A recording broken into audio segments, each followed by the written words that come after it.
আসসালামু আলাইকুম, সবাইকে স্বাগত জানাচ্ছি সি ইউনিট অ্যাডমিশন কোর্সে। তো তোমরা যারা সি ইউনিট অ্যাডমিশন ক্যান্ডিডেট আছো, তোমাদের জন্য সবথেকে ইম্পর্টেন্ট একটা সাবজেক্ট কিন্তু অ্যাকাউন্টিং। এই অ্যাকাউন্টিংয়ে সি ইউনিট অ্যাডমিশন ক্যান্ডিডেটরা স্ট্রাগল করে। তো আজকে আমরা অ্যাকাউন্টিংয়ের ফার্স্ট লেকচার নিয়ে আলোচনা করব, তাই চলো কথা না বাড়িয়ে আমরা ফার্স্ট লেকচারে চলে যাই। আচ্ছা, তো আজকে আমরা যেসব টপিক কভার করব সেসব টপিক হচ্ছে তোমার হিসাব বিজ্ঞান পরিচিতি, হিসাব আর লেনদেন। এই তিনটা টপিকই আমাদের জন্য অত্যন্ত গুরুত্বপূর্ণ। তো হিসাব বিজ্ঞান পরিচিতিতে কিছু কন্টেন্ট আছে, যে কন্টেন্টগুলো আমাদেরকে জানা লাগবে, যেই কন্টেন্টগুলো অলরেডি আমরা জানি, কিন্তু অ্যাডমিশন হচ্ছে একটা দ্রুত গতির খেলা। হ্যাঁ, আমরা একটা প্রভাব পড়ে আসছি না যে slow and steady wins the race. এখানে এই প্রভাবটা খাটে না, এখানে হচ্ছে fast and steady wins the race. হ্যাঁ, এখানে যে ফাস্ট এবং যে কনসিস্টেন্ট থাকে, প্রতিদিনের লেকচার প্রতিদিন কমপ্লিট করে, সে একমাত্র অ্যাডমিশনে অন্যদের থেকে এগিয়ে থাকে। তো আমরা কথা না বাড়িয়ে ডিরেক্ট লেকচারে চলে যাব। প্রথমে আমরা হিসাব বিজ্ঞান পরিচিতি শিখব, তারপরে আমরা হিসাব সম্পর্কে জানবো, এবং তারপরে লেনদেন এই টপিকটাতে চলে যাব। এবং মাঝখানে আমরা অনেক শর্টকাট, অনেক ট্রিক্স শিখব, যেটা দিয়ে তুমি ইজিলি মনে রাখতে পারবে। ওকে, আচ্ছা, তো এখন আমরা নেক্সট স্লাইডে মুভ অন করি। ওকে, তো এখন আমরা হিসাব বিজ্ঞানের প্রক্রিয়া সম্পর্কে জানবো।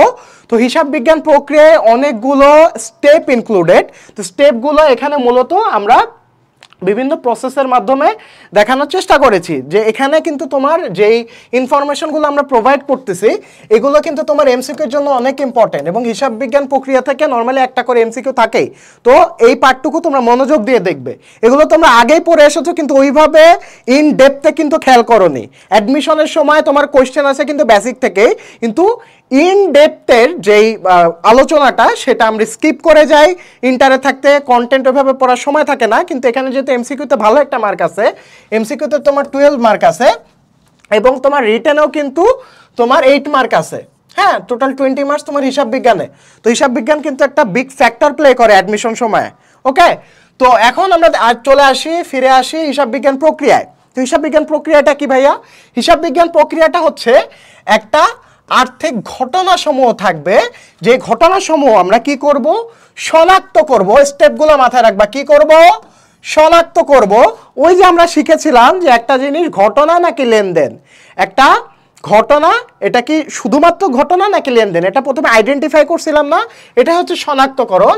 তারপরে হচ্ছে আমরা লিপিবদ্ধ করব বিভিন্ন বইতে। প্রথমে আমরা কোথায় লিপিবদ্ধ করি? হিসাবের প্রাথমিক বইতে লিপিবদ্ধ করি, বা যেটাকে আমরা বলে থাকি জাবেদা। প্রথমে আমরা কোথায় লিপিবদ্ধ করি? জাবেদাতে লিপিবদ্ধ করি। তারপরে সেটা আমরা সংশ্লিষ্ট ব্যবহারকারী যারা থাকে, সংশ্লিষ্ট ব্যবহারকারী বিভিন্ন পক্ষ থাকে, দুই টাইপের পক্ষ থাকতে পারে, একটা হচ্ছে মালিক পক্ষ আর একটা হচ্ছে বহিস্থ ব্যবহারকারী। হ্যাঁ, তো আমরা জানি যে হিসাব তত্ত্বের ব্যবহারকারী দুই প্রকার, একটা হচ্ছে অভ্যন্তরীণ ব্যবহারকারী আর একটা হচ্ছে বহিস্থ ব্যবহারকারী। তো এই সংশ্লিষ্ট ব্যবহারকারীদের আমাদের সঠিক তথ্য প্রদান করতে হয়। তো এটাই মূলত আমার হিসাব বিজ্ঞান প্রক্রিয়া। এখন হিসাব বিজ্ঞান প্রক্রিয়াটা আমরা একটু ইন ডেপথে বিশ্লেষণ করব। ওকে, তো ফার্স্ট অফ অল প্রথম স্টেপ, আমাকে লেনদেন শনাক্ত করতে হবে, যে একটা ঘটনা লেনদেন নাকি লেনদেন না, এটা আমাকে শনাক্ত করতে হবে। হ্যাঁ, তো শনাক্ত করতে হবে এটার বিভিন্ন বৈশিষ্ট্য দেখে। বৈশিষ্ট্যগুলো কি কি? একটা মেজর বৈশিষ্ট্য তোমাকে মনে রাখতেই হবে, যে আর্থিক অবস্থার পরিবর্তন হয়েছে কিনা। আর্থিক অবস্থা পরিবর্তন, আর্থিক অবস্থার পরিবর্তন হয়েছে কিনা। এটা যদি পরিবর্তন হয় তাহলে অবশ্যই সেটা লেনদেন। শনাক্ত করলাম, তারপরে সেটাকে আমরা লিপিবদ্ধ করব। লিপিবদ্ধকরণের 3টা ধাপ আছে। কয়টা ধাপ? 3টা ধাপ। প্রথমে লেনদেন বিশ্লেষণ করতে হবে, যে লেনদেন কোনটা ডেবিট কোনটা ক্রেডিট, তারপরে সেটাকে জাবেদাভুক্তকরণ করতে হবে, তারপরে সেটাকে আমরা হিসাবের পাকা বই খতিয়ানে স্থানান্তর করব। তাহলে আমরা ভাইয়া লিপিবদ্ধকরণের ধাপ কয়টা? 3টা। লিপিবদ্ধকরণের মধ্যে অন্তর্ভুক্ত কোনগুলা? 3টা প্রক্রিয়া অন্তর্ভুক্ত, একটা লেনদেন বিশ্লেষণ, একটা জাবেদাভুক্তকরণ, তারপর খতিয়ানে স্থানান্তরকরণ। এই 3টা প্রক্রিয়াকে আমরা বলে থাকি লিপিবদ্ধকরণের তোমার হিসাব রক্ষণ। তো এই 3টা প্রক্রিয়াকে আমরা কি বলে থাকি? হিসাব রক্ষণ। তার মানে আমরা বলতে পারি লিপিবদ্ধকরণের আরেক নাম কি? তোমার হিসাব রক্ষণ করা। এবং হিসাব রক্ষণ বা লিপিবদ্ধকরণের ধাপ কয়টা? 3টা ধাপ। কোনটা লেনদেন প্রথমে বিশ্লেষণ করব যে এটা ডেবিট নাকি ক্রেডিট, তারপরে এটাকে জাবেদাভুক্তকরণ করব, হিসাবে যে প্রাথমিক বইটা থাকে সেটা হচ্ছে জাবেদাভুক্তকরণ করব, তারপরে আমরা খতিয়ানে আমরা স্থানান্তর করব। ওকে, তো তিনটা প্রসেস আমার এই ধাপে করা হয়, অর্থাৎ লেনদেন লিপিবদ্ধকরণ এই ধাপটাতে আমার করা হয়। তো দেখো এখন আমাদের থার্ড স্টেপে যাব। থার্ড স্টেপটা কি? আমার তথ্য সরবরাহ করা। তথ্য সরবরাহ আমরা কিসের মাধ্যমে করব? আর্থিক বিবরণী প্রকাশের মাধ্যমে করব, যেটা আমরা অলরেডি জানি। আর্থিক বিবরণীতে ভাইয়া কি প্রকাশ করা হয়? আর্থিক ফলাফল প্রকাশ করা হয় আর আর্থিক অবস্থা প্রকাশ করা হয়, দুইটা জিনিস প্রকাশ করা হয়। তাহলে দেখো এখানে দেখো সেম জিনিসটা বলা হয়েছে যে তথ্য সরবরাহ করার উদ্দেশ্যে আর্থিক বিবরণী সমূহ প্রস্তুত করা হয়, যেখানে আমরা কি করি? আর্থিক বিবরণী বিশ্লেষণ করি বা অনুপাত বিশ্লেষণ করি, হ্যাঁ, যেগুলো আমার সহায়ক কার্যাবলীর মাধ্যমে সম্পন্ন করা হয়। বোঝা গেছে? ফাইন। তো এখন আমরা যদি পুরা প্রক্রিয়াটা আমরা যদি সাম আপ করি, তাহলে আমরা দেখতে পাচ্ছি যে হিসাব বিজ্ঞানের সর্বপ্রথম কাজ হচ্ছে লেনদেন শনাক্তকরণ। কি করা? লেনদেন শনাক্তকরণ করা, বা এটার আরেক নাম কি? চিহ্নিতকরণ করা। তারপরে দ্বিতীয় কাজ কি? লেনদেন লিপিবদ্ধকরণ করা। কি করা? লেনদেন লিপিবদ্ধ করা। তারপরে লিপিবদ্ধকরণে দেখো এটা খুব মানে সেন্সিটিভ ইস্যু, কিন্তু জিনিসগুলো অনেক ইজি মনে হচ্ছে, কিন্তু হিসাব বিজ্ঞানের জায়গায় লিপিবদ্ধকরণ দিয়ে দিলেই ধাপ উল্টায় ফেলাবা। দেখো হিসাব বিজ্ঞান প্রক্রিয়ার প্রথম ধাপ লেনদেন শনাক্তকরণ করা হলেও লিপিবদ্ধকরণ প্রক্রিয়ার প্রথম ধাপ লেনদেন বিশ্লেষণ। জিনিসটা কম্পেয়ার করো, মাথায় খেলাও। হ্যাঁ, হিসাব বিজ্ঞান প্রক্রিয়ার প্রথম ধাপ লেনদেন শনাক্তকরণ হলেও লিপিবদ্ধকরণ প্রক্রিয়ার প্রথম ধাপ লেনদেন বিশ্লেষণ। বোঝা গেছে? ফাইন। তারপরে দেখো এখানে দ্বিতীয় কাজ লেনদেন লিপিবদ্ধকরণ, আর এখানে দ্বিতীয় ধাপ জাবেদাভুক্তকরণ। হিসাব বিজ্ঞান একটা ফুল প্রসেস বা ফুল প্রক্রিয়া। এখানে দ্বিতীয় ধাপ লেনদেন লিপিবদ্ধকরণ, কিন্তু এখানে দ্বিতীয় ধাপ জাবেদাভুক্তকরণ। এটা মাথায় রাখবা, লিপিবদ্ধকরণের ধাপ আর হিসাব বিজ্ঞানের ধাপ দুটা কিন্তু আলাদা। তারপরে তৃতীয় ধাপ এখানে খতিয়ান স্থানান্তরকরণ, যেটা আমরা অলরেডি এখানে এই প্রসেসটাতে দেখে আসছি। তারপরে লিপিবদ্ধকরণের আরেক নাম হিসাব রক্ষণ, যেটা আমি তোমাকে অলরেডি বলছি। লিপিবদ্ধকরণের আরেক নাম কি ভাইয়া? হিসাব রক্ষণ।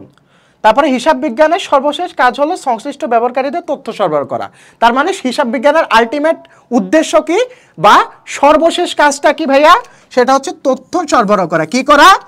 তথ্য সরবরাহ করা। মাথায় থাকবে। তাহলে এখানে তোমার অ্যাটলিস্ট আমি একটা এমসিকিউ তোমাকে কমন দিয়ে দিছি, তো এটা মাথায় রাখবা।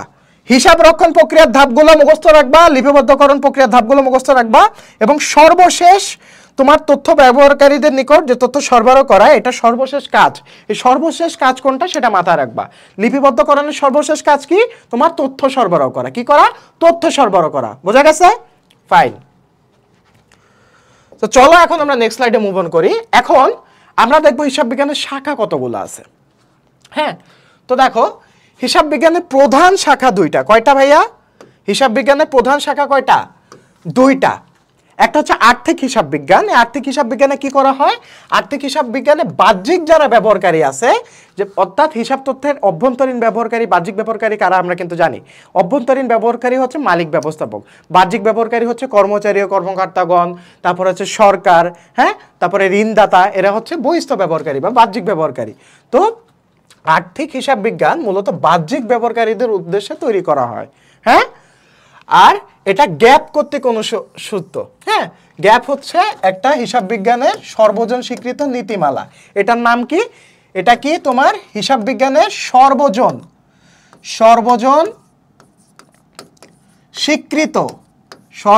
স্বীকৃত নীতিমালা। এটা কি ভাইয়া? হিসাব বিজ্ঞানের সর্বজন স্বীকৃত নীতিমালা। গ্যাপের ফুল মিনিং কি? Generally accepted accounting policy. কি? Generally accepted accounting policy, sorry principles. হ্যাঁ, তো দেখো জেনারেলি অ্যাকসেপ্টেড অ্যাকাউন্টিং প্রিন্সিপালস।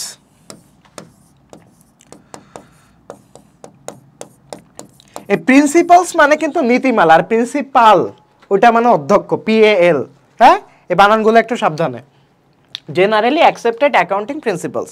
তো গ্যাপ কর্তৃক অনুষ্ঠিত হয় কোন হিসাব বিজ্ঞান? আর্থিক হিসাব বিজ্ঞান। এটা মাথায় থাকবে। ওকে, দুঃখিত। আচ্ছা, তারপর আসি ব্যবস্থাপকীয় হিসাব বিজ্ঞান। ব্যবস্থাপকীয় হিসাব বিজ্ঞান কাদের জন্য প্রস্তুত করা হয়? অভ্যন্তরীণ ব্যবহারকারীদের জন্য। তাহলে এখানে আমরা দুইটা ইনফরমেশন পাচ্ছি ফর এমসিকিউ। সেটা হচ্ছে বাহ্যিক ব্যবহারকারীদের জন্য আর্থিক হিসাব বিজ্ঞান প্রস্তুত করা হয়, আর অভ্যন্তরীণ ব্যবহারকারীদের জন্য ব্যবস্থাপকীয় হিসাব বিজ্ঞান প্রস্তুত করা হয়। মাথায় থাকবে? আচ্ছা, ফাইন। তারপরে দেখো এখানে আরেকটা ইম্পর্টেন্ট ইনফরমেশন প্রোভাইড করা আছে যে উৎপাদন ব্যয় যে হিসাব বিজ্ঞানটা আছে, অর্থাৎ যে হিসাব বিজ্ঞানে তোমার উৎপাদন ব্যয় রিলেটেড তোমার ফলাফল দেওয়া হয়, সেই উৎপাদন ব্যয় হিসাব বিজ্ঞানকে আমরা ব্যবস্থাপকীয় হিসাব বিজ্ঞানের অংশ হিসেবে বিবেচনা করি। কিসের অংশ হিসেবে বিবেচনা করি? ব্যবস্থাপকীয় হিসাব বিজ্ঞানের অংশ হিসেবে বিবেচনা করি। কিন্তু পরীক্ষায় কি এত ইজি থাকবে? এত ইজি থাকবে না। তো আমরা যেহেতু জানি যে ব্যবস্থাপকীয় হিসাব বিজ্ঞান অভ্যন্তরীণ ব্যবহারকারীদের জন্য প্রস্তুত করা হয়, তো বলবে যে উৎপাদন বা হিসাব বিজ্ঞান কাদের জন্য প্রস্তুত করা হয়, তখন তোমার অ্যান্সার হবে অভ্যন্তরীণ ব্যবহারকারীদের জন্য। এটা কিন্তু তোমার মাথায়, তুমি পড়ছো কি ব্যবস্থাপকীয় হিসাব বিজ্ঞানের অংশ, কিন্তু ব্যবস্থাপকীয় হিসাব বিজ্ঞান কাদের জন্য তৈরি করা হয়? অভ্যন্তরীণ ব্যবহারকারীদের জন্য। এটা মাথায় রাখবা কিন্তু, হ্যাঁ, এইরকম ঘুরাই দিবে যে উৎপাদন বা হিসাব বিজ্ঞান কাদের জন্য প্রস্তুত করা হয়? অভ্যন্তরীণ ব্যবহারকারীদের জন্য। ওকে, আচ্ছা, এখন দেখো হিসাব বিজ্ঞানের অন্যান্য শাখা মনে রাখার এখানে একটা শর্টকাট টেকনিক দেওয়া আছে যে আফা ধরেছে নিকষবাজি, প্রদীপ বলে বাজি হিসাবে তথ্য আনো। আফা ধরেছে নিকষবাজি, আফা তো চলেই গিয়েছে, পালাই গেছে। আফা ধরেছে নিকষবাজি, প্রদীপ বলে বাজি হিসাবে তথ্য আনো। হ্যাঁ, তো এখানে ওসি প্রদীপ দিয়ে চিন্তা করতে পারো। স্বাধীনতা 2.0, আমি মানে যাই হোক, যদি ব্যাক আসে আমার জেল হয়ে যাবে। তো জোকস অ্যাপার্ট, তো দেখো এটা হচ্ছে টেকনিক। আফা ধরেছে নিকষবাজি ও প্রদীপ বলে বাজি হিসেবে তথ্য আনো। তো দেখো আফাতে কি? আদালত হিসাব বিজ্ঞান, ফান্ড হিসাব বিজ্ঞান, নিরীক্ষা হিসাব বিজ্ঞান, হ্যাঁ, কর হিসাব বিজ্ঞান। তো প্রথম লাইনের প্রথম অক্ষরটা দিয়ে মানে এই লাইনটা বানাইছে যে আফা ধরেছে নিকষবাজি, প্রদীপ বলে বাজি হিসাবে তথ্য আনো।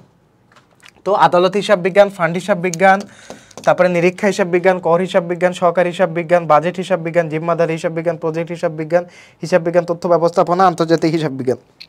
এটা তো মাথায় প্রেশার দেওয়ার দরকার নেই, কারণ এইখান থেকে কোশ্চেন মনে হয় না আসবে। হ্যাঁ, তাও তোমার দেখার কাজ তুমি দেখে রাখবা, কোনো পার্ট বাদ দেওয়া যাবে না, কারণ অ্যাডমিশনে যে কোনো জায়গা থেকে কোশ্চেন আসতে পারে। ওকে, তারপরে দেখো গ্যাপ ভার্সেস আইএফআরএস। হ্যাঁ, দুইটা স্ট্যান্ডার্ড। হ্যাঁ, দুইটা স্ট্যান্ডার্ড বা আদর্শমান, দুইটা স্ট্যান্ডার্ড বা আদর্শমান। তো গ্যাপের বৈশিষ্ট্যটা এখানে দেখবো আর আইএফআরএস এর বৈশিষ্ট্যটা দেখবো। ওকে, তো গ্যাপের ফুল মিনিংকে জেনারেলি অ্যাকসেপ্টেড অ্যাকাউন্টিং প্রিন্সিপাল, যেটা অলরেডি আমি দেখিয়ে দিয়েছি। আর এটা হিসাব বিজ্ঞানের সর্বজন স্বীকৃত হিসাব বিজ্ঞানের একটা নীতিমালা। অর্থাৎ এখানে এই হিসাব বিজ্ঞানের নীতিমালাটা মূলত সব দেশে ইউজ করা হয়। হ্যাঁ, এবং সব দেশের দ্বারা এটা পারমিটেড এবং সর্বজন স্বীকৃত। তারপর IFRS, international financial reporting standards. এটার ফুল মিনিং কি? International financial reporting standards. Okay, fine. এটা মূলত আন্তর্জাতিকভাবে স্বীকৃত হিসাব বিজ্ঞানের নীতিমালা। এটা কিসের নীতিমালা? হিসাব বিজ্ঞানের নীতিমালা। এটাও আন্তর্জাতিক স্বীকৃত, এটা সর্বজন স্বীকৃত। তবে এটা দেখো, এটি একটি অ্যাকসেট আদর্শ বা নীতিমালা যা আর্থিক বিবরণী প্রস্তুতে ব্যবহার করা হয়। তো মূলত গ্যাপ এবং আইএফআরএস দুইটাই আর্থিক বিবরণী প্রস্তুতে ব্যবহার করা হয়। বোঝা গেছে? ফাইন। তবে আর্থিক বিবরণী প্রস্তুতে মূলত আইএফআরএসটাই অনুসরণ করা হয়। কি অনুসরণ করা হয়? আইএফআরএস। এটা আসতে পারে। ফাইন, এখন আমরা পরবর্তী স্লাইডে যাই।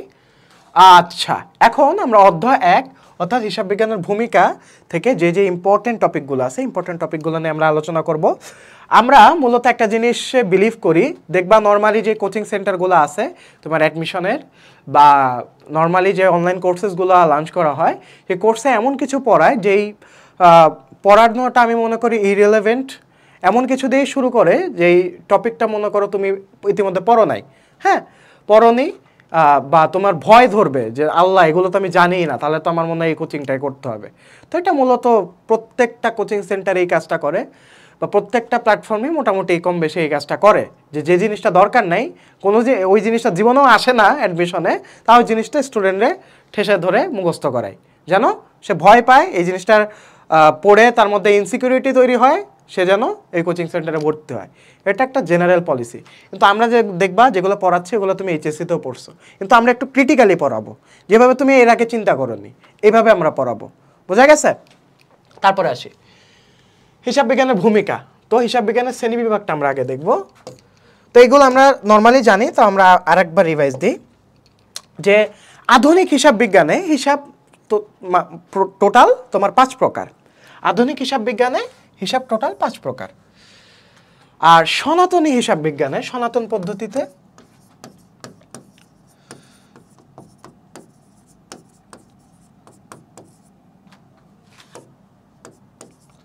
হিসাব 3 প্রকার। এখানে মনে হয় নাই স্লাইডে, তো আমি লিখে দিই। একটা হচ্ছে ব্যক্তিবাচক হিসাব,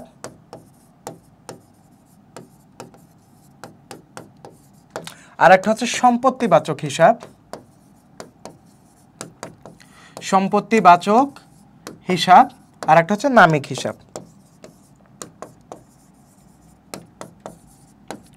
এই সনাতনী এই 3 প্রকার হিসাবকে মূলত ভেঙে আধুনিকভাবে 5 ভাগে ভাগ করা হয়েছে। তো ব্যক্তিবাচক হিসাব মূলত এখানে তোমার দায় আর মালিকানা সত্ত্ব, দায় আর মালিকানা সত্ত্ব। আর সম্পত্তিবাচক হিসাব হচ্ছে সকল প্রকার সম্পত্তি। আর নামিক হিসাব হচ্ছে আয় ব্যয় হিসাব। নামিক হিসাব কি? আয় ব্যয় হিসাব। এটা এমসিকিউর জন্য ইম্পর্টেন্ট। নামিক হিসাব মূলত কি হিসাব? এটা একটা আয় ব্যয় হিসাব। ওকে, আচ্ছা।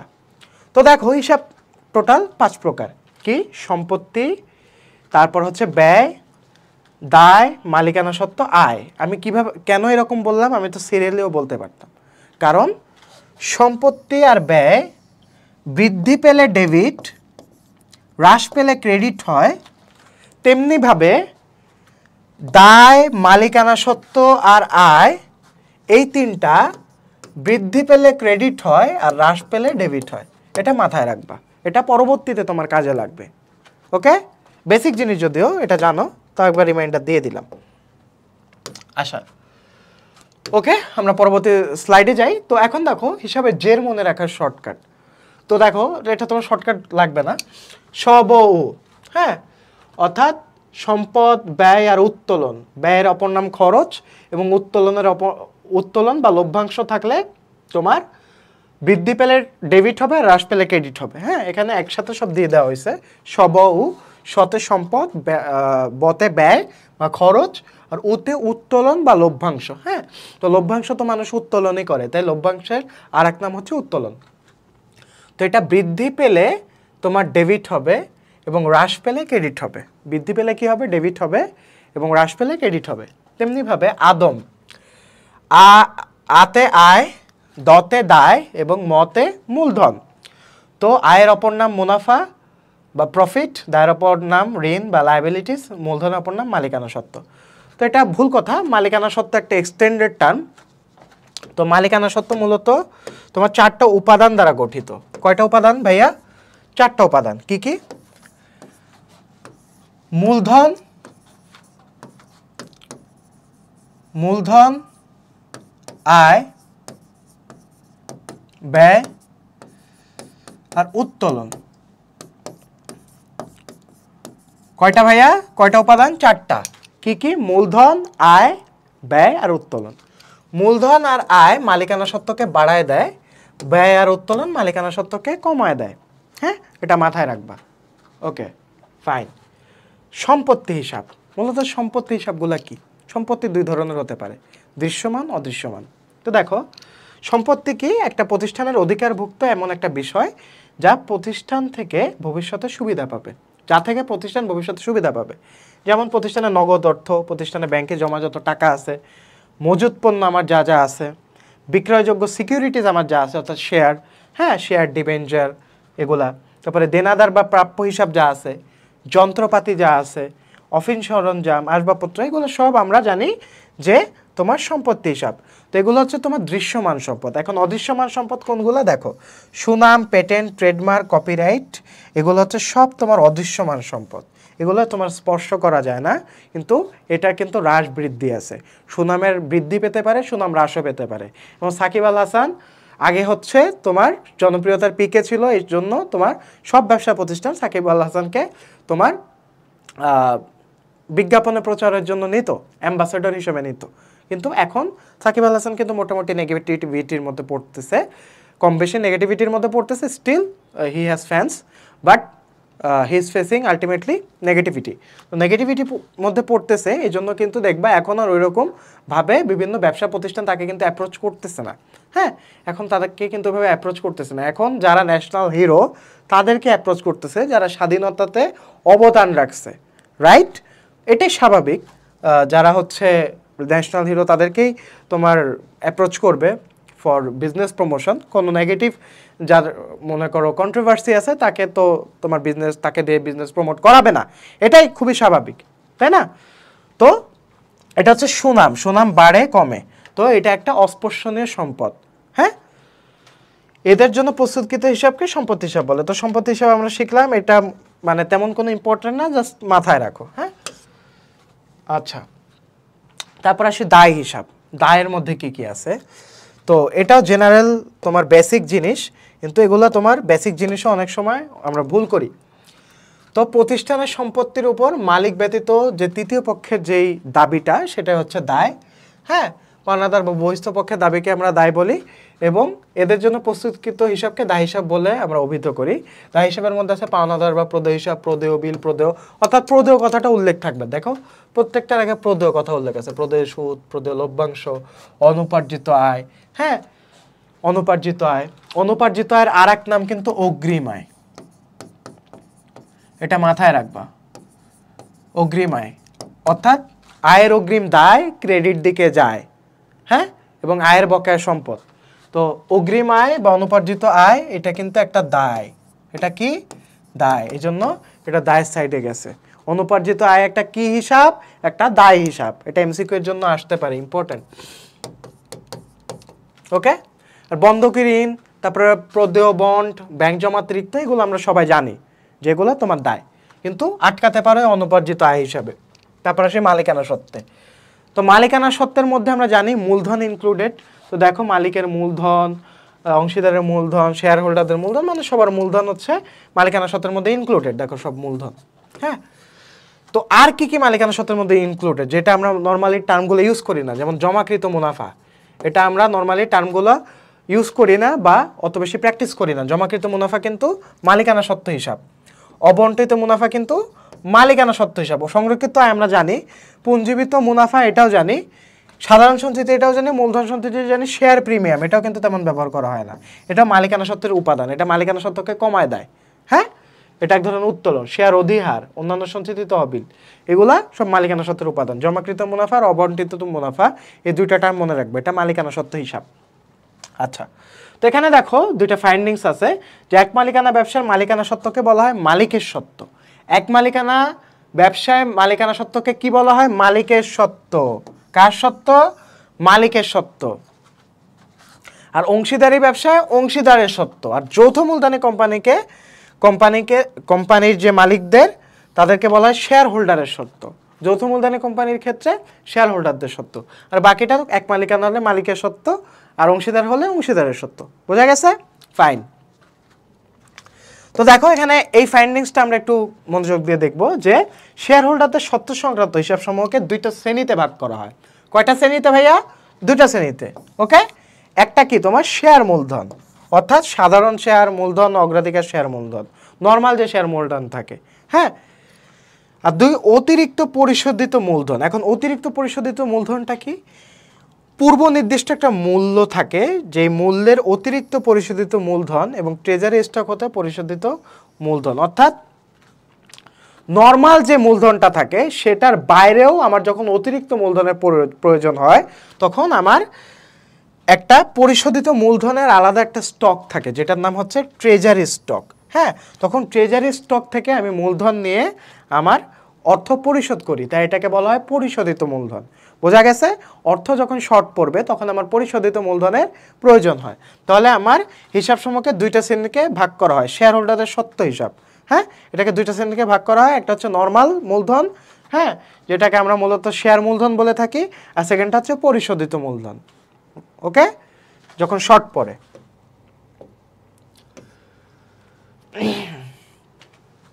তারপরে আসি আয় বা রাজস্ব হিসাব। তো নর্মালি পণ্য বিক্রয় থেকে আমরা আয় করে থাকি। কি থেকে আমরা আয় করে থাকি? পণ্য বিক্রয় থেকে আয় করে থাকি। তো এর মধ্যে বিক্রয় রাজস্ব হিসাব আছে, সেবা আয় হিসাব আছে, সুদ আয় হিসাব আছে, ভাড়া আয়, কমিশন আয় ইত্যাদি হিসাবগুলো আমরা আয় বা রাজস্ব হিসাব নামে চিহ্নিত করে থাকি। আয় হিসাবের আরেক নাম রাজস্ব হিসাব। ব্যয় বা খরচ হিসাব কোনগুলা? যেটা আমরা নর্মালি ব্যয় উল্লেখ থাকবে, হ্যাঁ, বেতন, বিমা ব্যয়, সবগুলোর মধ্যে দেখো ব্যয় ইনক্লুডেড আছে, সুদ ব্যয়, মনেহারি ব্যয়, সম্ভার ব্যয়। আর এখানে তোমার এক্সেপশনাল যেগুলো সেগুলো হচ্ছে অবচয় ব্যয় হিসাব আর কুরিন হিসাব। হ্যাঁ, অবচয় কি? তোমার পরিচালন ব্যয়। কুরিনও কিন্তু পরিচালন ব্যয়। তো দুইটা কিন্তু ব্যয়ের মধ্যে ইনক্লুডেড। আর কুরিনটা কি? কুরিন হচ্ছে অনাদায় পাওনার আর এক নাম। কুরিন কি? অনাদায় পাওনার আর এক নাম। তোমাদের বিরক্ত লাগতে পারে যে ভাই এগুলো তো একদম বেসিক জিনিস, এগুলো তো পারি, একটু ট্রিক্স দেখান, একটু জাদু দেখান। আমি তোমাদেরকে জাদু পরে দেখাবো, যে জায়গায় দেখানোর দরকার সে জায়গায় ঠিকই দেখাবো। আপাতত বেসিক ক্লিয়ার করো। কুরিনের জায়গায় অনাদায় পাওনা দিয়ে দিলে, অনাদায় পাওনার জায়গায় কুরিন দিয়ে দিলে, অথবা অনেকেই জানো, আমার ভিডিওটা যারা দেখতেছো হয়তো 100-র মধ্যে 99 জন পারো, একজন জানতা না, ওর জন্য ভিডিওটা উপকার দিবে। হ্যাঁ, মানে এই ইনফরমেশনটা উপকারে দিবে, তো তার জন্য এই ইনফরমেশনটা। আচ্ছা, নেক্সট স্লাইডে মুভ অন করি। এটা খুব মনোযোগ দিয়ে দেখবা। হ্যাঁ, এখান থেকে কোশ্চেন মোটামুটি আসে, এটা খুব ইম্পর্টেন্ট একটা টপিক, একটু নাড়াচাড়া দিয়ে বসো, ঠিক আছে? তো বিপরীত হিসাব বা প্রতি হিসাব, বিপরীত হিসাব বা প্রতি হিসাব কোনগুলা, এগুলো আমার আইডেন্টিফাই করতে হবে। বিপরীত হিসাব বা প্রতি হিসাব বলতে আমরা কি বুঝি সেটা আগে চলো দেখি। যে হিসাব সংশ্লিষ্ট অন্য একটি হিসাবের ব্যালেন্সকে হ্রাস করে, অর্থাৎ একটা হিসাব থাকবে যেটা সংশ্লিষ্ট হিসাব অন্য একটি হিসাবের ব্যালেন্সকে হ্রাস করবে, তখন সেটাকে প্রতি হিসাব বলে, ওই হিসাবের প্রতি হিসাব বলে। এটা আমি উদাহরণ দিয়ে বোঝাচ্ছি। যেমন একটা অবচয় হিসাব, অবচয় হিসাব ডেবিট, পঞ্জীবিত অবচয় হিসাব ক্রেডিট।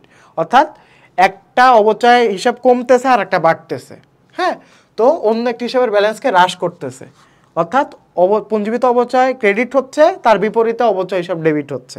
তো একটাকে হ্রাস করতেছে, একটাকে বৃদ্ধি করতেছে। হ্যাঁ, তো এটা হচ্ছে প্রতি হিসাব, যেটাকে বলে কন্ট্রা অ্যাসেট অ্যাকাউন্ট, বিপরীত বা প্রতি সম্পত্তি হিসাব। তো বিপরীত সম্পত্তি হিসাবগুলো কোনগুলা, এগুলা মোটামুটি মুখস্থ করতে হবে, তবে যেগুলো আমি দাগ দিয়ে দিব ওইগুলা বেশি ইম্পর্টেন্ট। পঞ্জীবিত অবচয়, এটা ইম্পর্টেন্ট। জমাকৃত অবচিতি বা অবচয় সঞ্চিতি, ক্রমযোজিত অবচয় একই জিনিস। পঞ্জীবিত অবলোপন বা জমাকৃত অবলোপন, অবলোপন সঞ্চিতি, ক্রমযোজিত অবলোপন একই জিনিস। অবক্ষয়, সব অবক্ষয়, হ্যাঁ, এটা ইম্পর্টেন্ট। ক্রমযোজিত শূন্যীকরণ, এটা মূলত কি? অবক্ষয় সঞ্চিতির আর এক নাম। ওকে, তেমনিভাবে কুরিন, কুরিন সঞ্চিতি বা সন্দেহজনক দেনাদারের জন্য ভবিষ্যৎ ব্যবস্থা বা অনাদায়ী পাওনা, সব হচ্ছে কুরিন সঞ্চিতি। দেনাদারের বাট্টা সঞ্চিতি আর প্রাপ্য বিলের বাট্টা, এগুলো সব কিন্তু তোমার বিপরীত হিসাব বা প্রতি সম্পত্তি হিসাব। কেন হয় আমি বলি। যখন তুমি অবচয়ের জাবেদা দাও তাহলে কি দাও? অবচয় হিসাব ডেবিট, পুঞ্জীবিত অবচয় ক্রেডিট দাও না। তুমি কি নগদান হিসাব ক্রেডিট দাও? দাও না। কিন্তু এই যে এই অবচয়কে ডেবিট করার বিপরীতে এইটাই আবার ক্রেডিট করতেছো, তাই এটাকে বলা হচ্ছে তোমার প্রতি সম্পত্তি হিসাব বা কন্ট্রা অ্যাসেট অ্যাকাউন্ট। বোঝা গেছে? আচ্ছা, তো এখানে মূলত পুঞ্জীবিত থাকবে, অবচয় অবলোপন বা অবক্ষয় থাকবে, ঠিক আছে? মনে রাখার শর্টকাট টেকনিক বলতেছি। কি থাকবে? এক কথায় পুঞ্জীবিত থাকবে, পুঞ্জীবিত কথাটা থাকবে, এবং অবচয় বা অবলোপন বা অবক্ষয় এই কথাটা থাকবে, অর্থাৎ অবকথাটা থাকবে। ওকে, তাহলে দেখে এক নজরে বুঝবে এটা তো বিপরীত হিসাব বা প্রতি হিসাব। ফাইন।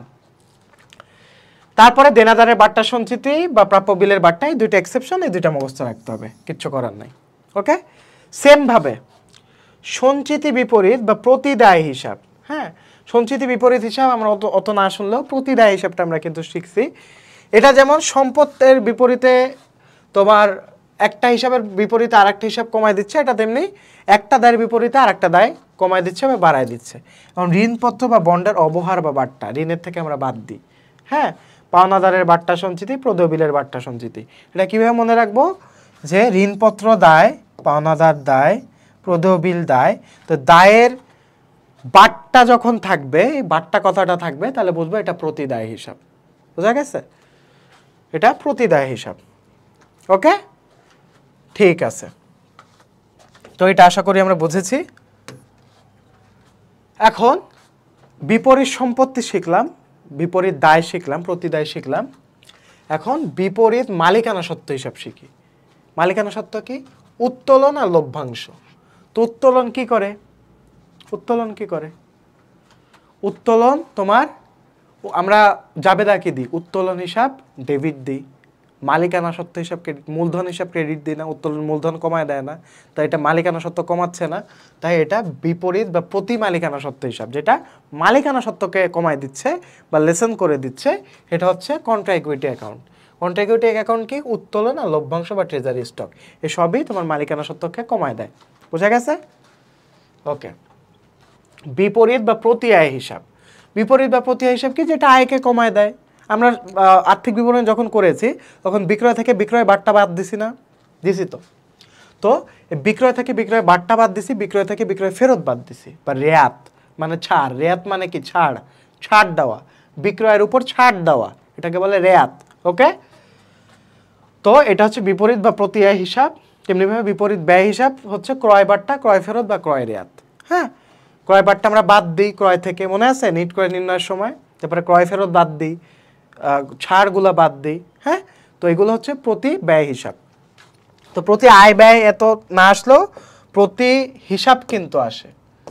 হ্যাঁ, বিপরীত বা প্রতি সম্পত্তি হিসাব, এটা ম্যাক্সিমাম, মানে এটা 3 স্টার, এটা খুবই ইম্পর্টেন্ট, এটার ইম্পর্টেন্সটা সব থেকে বেশি, এটার ইম্পর্টেন্স সব থেকে বেশি, এটা মাথায় রাখবা। ওকে, তো বুঝেছি।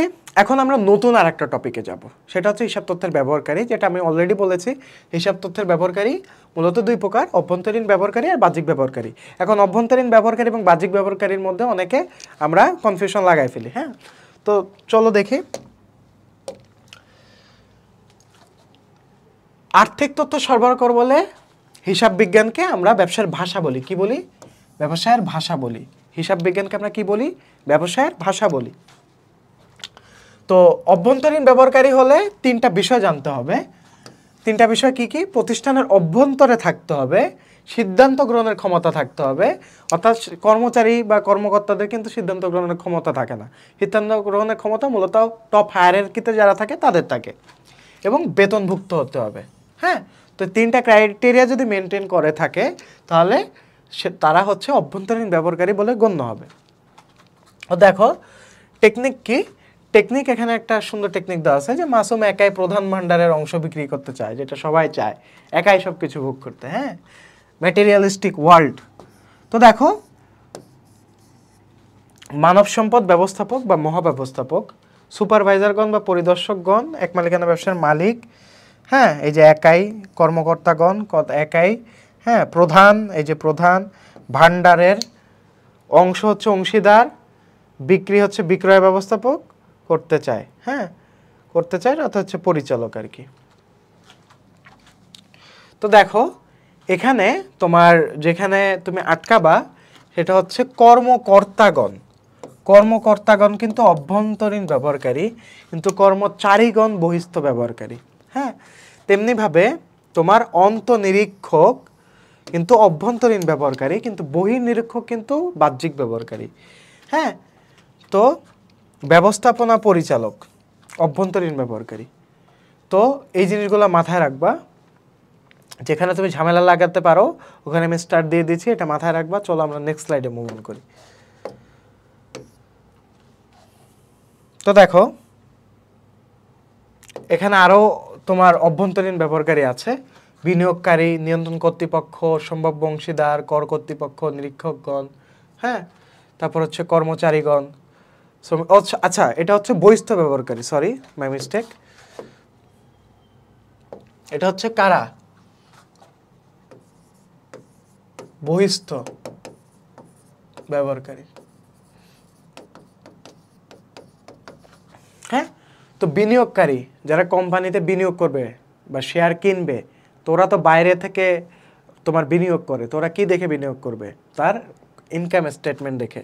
হ্যাঁ, তো বিনিয়োগকারী হচ্ছে বহিস্থ ব্যবহারকারী, নিয়ন্ত্রণ কর্তৃপক্ষ বহিস্থ ব্যবহারকারী, কর কর্তৃপক্ষ বহিস্থ ব্যবহারকারী, নিরীক্ষকগণ বহিস্থ ব্যবহারকারী, পাওনাদার কর্মচারীগণ, এই যে দেখো কর্মচারী বহিস্থ ব্যবহারকারী কিন্তু কর্মকর্তা অভ্যন্তরীণ ব্যবহারকারী। হ্যাঁ, অর্থনৈতিক পরিকল্পনাকারী। তো নিরীক্ষকগণ এটা একটু মনে হতে পারে যে এটা অভ্যন্তরীণ কিন্তু এটা হচ্ছে বহি নিরীক্ষক। নিরীক্ষকগণ নর্মালি তোমার বহিস্থ ব্যবহারকারী হয়। তো এখানে দুই জায়গায় আটকাতে পারো, কর্মচারীগণ এবং নিরীক্ষকগণ, এটা বহিস্থ ব্যবহারকারী মাথায় থাকবে। ফাইন, এখানে এত টেকনিক জানা লাগে না, এগুলো মুখস্থ করে তোমার লাভ নেই, লিটারালি এগুলো আসবে না পরীক্ষায়। হ্যাঁ, সো তোমাদেরকে ফাও জিনিস পড়ার লাভ নাই। টেকনিক যেখানে দরকার সেখানে আমি অবশ্যই পড়াবো। দেখো, অর্থের মূল্যে পরিমাপযোগ্য ঘটনা বা আর্থিক ঘটনাকে আমরা লেনদেন বলি, যেটা আমরা সবাই জানি, এটা এত বেশি মাথায় রাখার দরকার নেই। তবে লেনদেন হিসাব বিজ্ঞানের মূল উপাদান, এটা অবশ্যই মাথায় রাখবা, এটা এমসিকিউর জন্য ইম্পর্টেন্ট। হিসাব বিজ্ঞানের মূল উপাদান কি? লেনদেন। হিসাব বিজ্ঞানের মূল উপাদান কি? লেনদেন। লেনদেনের বৈশিষ্ট্য কি? অর্থের মূল্যের পরিমাপযোগ্যতা থাকতে হবে, অর্থাৎ এটাকে অবশ্যই অর্থের অঙ্কে পরিমাপযোগ্য হতে হবে। তারপরে আর্থিক অবস্থার পরিবর্তন হতে হবে, এটা সব থেকে ইম্পর্ট্যান্ট একটা ক্রাইটেরিয়া। আর্থিক অবস্থার পরিবর্তন হতে হবে অবশ্যই। তোমার A=L+OI দুইটার এই সাইড তোমার প্রভাবিত থাকতে হবে। হ্যাঁ, কমপক্ষে দুটি পক্ষ জড়িত থাকবে। এগুলো হচ্ছে তোমার লেনদেনের বৈশিষ্ট্য, আমরা সবাই জানি সেটা। কিছুক্ষণ পরে আমরা মোস্ট ইম্পর্ট্যান্ট পার্টে, এই যে আস্তে আস্তে ঢুকতেছি, ম্যাথে ঢুকতেছি, কিছুক্ষণ পরে আমরা ম্যাথে যাব। হ্যাঁ, তো ম্যাথটা তোমরা মনোযোগ দিয়ে খেয়াল করবা। এখন আমরা দেখবো আর একটা টপিক, হিসাব নিকাশের ভিত্তি। মূলত হিসাব নিকাশের ভিত্তি দুইটা, একটা হচ্ছে নগদান ভিত্তি আর একটা হচ্ছে বকেয়া ভিত্তি। নগদান ভিত্তিতে কি হয়? নগদ আদান প্রদান হলে নগদান ভিত্তিতে তোমার হিসাব রক্ষণ হবে। হ্যাঁ, তোমার এখানে মূলত তোমার গ্যাপ কর্তৃক স্বীকৃত নয়, এটা স্বীকৃত নয় আর এটা স্বীকৃত। হ্যাঁ, মূল বিষয় নগদে আদান প্রদান করা হয়েছে, এটা নগদে আদান প্রদান করার বিষয় না। এটা তোমার সমন্বয়ের নীতি অনুসরণ করে না, এখানে সমন্বয়ের নীতি ও আয় ব্যয়ের নীতি মেনে চলে। হ্যাঁ, এটা একটা আর একটা রিভার্স, কিন্তু এখানে নগদে আদান প্রদান হলে শুধুমাত্র লেখা হয়, আর এটা লেনদেন হলে এখানে বকেয়া ভিত্তিতে লেখা হয়। বোঝা গেছে? এটা বকেয়া ভিত্তিক গ্যাপ কর্তৃক স্বীকৃত, কিন্তু এটা গ্যাপ কর্তৃক স্বীকৃত নয়। নগদে আদান প্রদান মূল বা মুখ্য বিষয় নয়, কিন্তু এখানে মুখ্য বিষয় নগদে আদান প্রদান। হ্যাঁ, এখানে সমন্বয়ের নীতি অনুসরণ করে না, এখানে সমন্বয়ের নীতি মেনে চলে। বোঝা গেছে? সমন্বয়ের নীতিটা কি? যখন আমরা আয় ব্যয় নির্ণয় করি বা আয় ব্যয় শনাক্ত করি, তখন আয়ের সাথে মিল রেখে ব্যয়ের আমরা একটা নির্ণয় করি, ব্যয় নির্ণয় করি। হ্যাঁ, আয় ও ব্যয় সমন্বয় করে আমরা নির্ণয় করি। তো এটাই হচ্ছে মূলত সমন্বয় নীতি। হ্যাঁ, ফাইন, আমরা পরবর্তী স্লাইডে মুভ অন করি। এখন ঢুকলাম, মানে এই চ্যাপ্টারের মেইন স্লাইডে ঢুকলাম আমরা। হিসাব সমীকরণের পরিবর্তন। হিসাব সমীকরণে আমরা দুই ধরনের পরিবর্তন দেখতে পাই। কয় ধরনের? দুই ধরনের। একটা হচ্ছে কাঠামোগত বা গুণগত পরিবর্তন। কি পরিবর্তন? কাঠামোগত বা গুণগত পরিবর্তন। আর একটা হচ্ছে পরিমাণগত বা নিট পরিবর্তন। পরিমাণগত বা নিট পরিবর্তন। বোঝা গেছে? দুইটা পরিবর্তনের নাম কি কি আমার সাথে বলো? কাঠামোগতর অপর নাম কি? গুণগত পরিবর্তন। ঢাকলাম কি? গুণগত। পরিমাণগতর অপর নাম কি? নিট পরিবর্তন। নিট পরিবর্তন তোমাদের মনে থাকবে, বাট পরিমাণগত মনে নাও থাকতে পারে, সেই জিনিসটা মাথায় রাখবা। তো এক নামে কিভাবে চিনবা যে কাঠামোগত বা গুণগত পরিবর্তনের বৈশিষ্ট্য কি আর পরিমাণগত বা নিটগত পরিমাণের বৈশিষ্ট্য কি? হ্যাঁ, তো কাঠামোগত বা গুণগত হচ্ছে একদিকের পরিবর্তন। কিসের পরিবর্তন? একদিকের। হ্যাঁ, আমরা জানি তুমি অনেক এক্সাইটেড হয়ে যাচ্ছ ভাই, একদিক মানে দুই দিক মানে, এটা পরে বলতেছি, একটু ধৈর্য ধরো। একদিকের পরিবর্তন, এটা কাঠামোগত বা গুণগত পরিবর্তনের বৈশিষ্ট্য। আর পরিমাণগত বা নিট পরিবর্তনের মেইন বৈশিষ্ট্য কি? এটা দুই দিকের পরিবর্তন। দুই দিকের পরিবর্তন। বুঝেছি আমরা? ওকে, ফাইন। দেখো, যখন সম্পদ ও দায়ের মূল্যের পরিবর্তন ঘটবে না তখন কাঠামোর পরিবর্তন হবে। সম্পদ ও দায়ের মূল্যের পরিবর্তন যখন ঘটবে না তখন কাঠামোর পরিবর্তন হবে। হ্যাঁ, ইকুয়াল টু এল প্লাস ওই। হ্যাঁ, এই সমীকরণে যে কোনো একদিকে এক সাইডে আমার হ্রাস বৃদ্ধি ঘটবে। কি ঘটবে? হ্রাস বৃদ্ধি ঘটবে, বৃদ্ধি। তেমনিভাবে পরিমাণগত বা নিট পরিবর্তনে কি হবে? তোমার দুই দিকেই পরিবর্তন ঘটবে, অর্থাৎ তোমার হিসাব সমীকরণে দুইটা সাইড আছে, equal to L plus Y, এটা দুই দিকে তোমার পরিবর্তন ঘটবে। বোঝা গেছে? ও দেখো, মনে রাখবে একটি গুণ বা দক্ষতা, হ্যাঁ, গুণগত বা কাঠামোগত পরিবর্তন কি স্বাভাবিকভাবে মানুষের গুণ বা দক্ষতা যে কোনো একটি বিষয়ের উপর হয়ে থাকে, এইভাবে তুমি মনে রাখতে পারো। হ্যাঁ, মনে রাখবে একটি গুণ বা দক্ষতা, গুণগত মানে যে কোনো পাশে পরিবর্তন, হিসাব সমীকরণের একদিকে পরিবর্তন, দেখো যেটা বলছি অলরেডি। আর নিটগত বা পরিমাণগত মানে মনে রাখবে নিট লাভ বের করলে আমরা আয় থেকে ব্যয় বাদ দিয়ে বের করি, সুতরাং এখানে দুইটি উপাদানের কাজ করতে হয়েছে, নিট থেকে দুই দিকে পরিবর্তন, হিসাব সমীকরণ। এত কিছু মনে রাখা লাগবে না তোমার, এক মানে তুমি মুখস্থ রাখবা, এত তোমার টেকনিক ওই পরীক্ষার হলে মনে থাকবে না। কাঠামোগত বা গুণগত একদিকের পরিবর্তন, পরিমাণগত নিট হচ্ছে দুই দিকের পরিবর্তন। ওকে, ফাইন। নেক্সট স্লাইডে যাই আমরা। আচ্ছা, এখন দেখো আমাদের প্র্যাকটিস দেওয়া আছে, তো তোমরা আগে নিজেরা ট্রাই করো, দেখি তোমাদের হয় কতটুকু। আর্থিক বিবরণী প্রস্তুত করা হয় মূলত কাদের জন্য? অভ্যন্তরীণ ব্যবহারকারীদের জন্য, বহিস্থ ব্যবহারকারীদের জন্য, নিরীক্ষকদের জন্য, ব্যবসায় ব্যবস্থাপকের জন্য। করতে হবে, বলো। আর্থিক বিবরণী প্রস্তুত করা হয়, এটা কিন্তু সব ঢাবির কোশ্চেন। হ্যাঁ, এগুলা তোমার কয়টা কোশ্চেন আছে টোটাল? 1 2 3, আচ্ছা 3টা কোশ্চেন আছে। তো এগুলো কিন্তু মূলত ঢাকা বিশ্ববিদ্যালয়ের কোশ্চেন, আশা কোশ্চেন। তো বলো কি হবে? আর্থিক বিবরণী প্রস্তুত করা হয় মূলত কাদের জন্য? স্বাভাবিক ব্যাপার, তোমার যারা প্রতিষ্ঠানের অভ্যন্তরীণ ব্যবহারকারী থাকবে তাদের জন্য মূলত ব্যবহার করা হয়। তারপর দেখো হিসাব তথ্যের অভ্যন্তরীণ ব্যবহারকারী কে? দেখো কে? কর্মচারী, সরকার, ট্রেড ইউনিট, ব্যবস্থাপনা, কোনটা? শেয়ার হোল্ডার, কোনটা? দেখে মনে হবে শেয়ার হোল্ডার। শেয়ার হোল্ডার তো কোম্পানির মালিক, তার মানে হিসাব তথ্য অভ্যন্তরীণ ব্যবহারকারী তো মালিকই হবে, কিন্তু শেয়ার হোল্ডার বহিস্থ ব্যবহারকারী। হ্যাঁ, কারণ শেয়ার হোল্ডার হচ্ছে কোম্পানির মালিক, আর কোম্পানিতে তোমার মালিক আর কোম্পানির অস্তিত্ব আলাদা, কোম্পানির কৃত্রিম ব্যক্তি সত্তা, এখানে শেয়ার হোল্ডার হবে না, ব্যবস্থাপনা হবে। জিনিসগুলো মাথায় রেখো কিন্তু। হিসাব বিজ্ঞানের তথ্যের ব্যবহারকারী সম্বন্ধে নিচে কোন বিবৃতিটি ভুল? ভুল কোনটা? কর্মচারী হলো অভ্যন্তরীণ ব্যবহারকারী, কর্মচারী হলো অভ্যন্তরীণ ব্যবহারকারী, কর কর্তৃপক্ষ হলো বহিস্থ ব্যবহারকারী, এটা রাইট। তো এভাবে যখন অ্যাডমিশনে তুমি এমসিকিউ সলভ করবা, প্রত্যেকটা অপশন পড়বা। আমরা প্রত্যেকটা অপশন না করে মনে করো উত্তেজনায় ভুল অপশন দাগায় দিয়ে আসি, তখন কিন্তু আলটিমেটলি বাসটা খাই। হ্যাঁ, তো উত্তেজনা পরিহার করতে হবে অ্যাডমিশন সিজনে, যতটা উত্তেজনা পরিহার করতে পারবা ততটা বেটার। কর কর্তৃপক্ষ বহিস্থ ব্যবহারকারী, এটা রাইট। কোম্পানির শেয়ার হোল্ডার বহিস্থ ব্যবহারকারী, এটাও রাইট। তারপরে পাওনাদার বহিস্থ ব্যবহারকারী, এটাও রাইট।